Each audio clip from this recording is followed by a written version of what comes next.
Bien, al final esto ha sido mi pretemporada, al final venía de trabajar por mi cuenta, pero al final, o sea, no tiene nada que ver cuando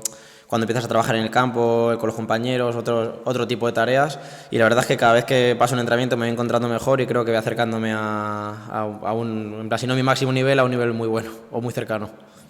Claro, al final somos conscientes de que hay que intentar alargar esta racha lo máximo posible. Estos puntos luego a final de liga se necesitan, con lo cual a intentar seguir por este camino y que la cosa no cambie. Pues estamos trabajando, sabemos que es un equipo muy físico, estamos trabajando la forma de contrarrestar al juego que ellos suelen hacer y saber que es un campo totalmente distinto al que solemos en plan nosotros tener y en plan a trabajar todo lo que se pueda para sacar este partido y el siguiente, no queda otra.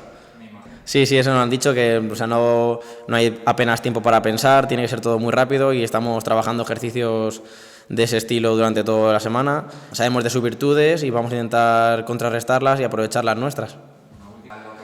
Sí, a ver, al final somos conscientes también de que queda mucha competición y sabemos que hay que tener los pies en el suelo, que esto acaba de empezar y luego esto da mil vueltas. Pero sí es verdad que te da un respiro muy grande respecto a ver que las cosas las estás haciendo bien, vas por buen camino y hay que seguir en esa dinámica. Entonces, en plan, partido a partido, vamos a pensar en este partido, a ganarlo y después ya veremos qué pasa.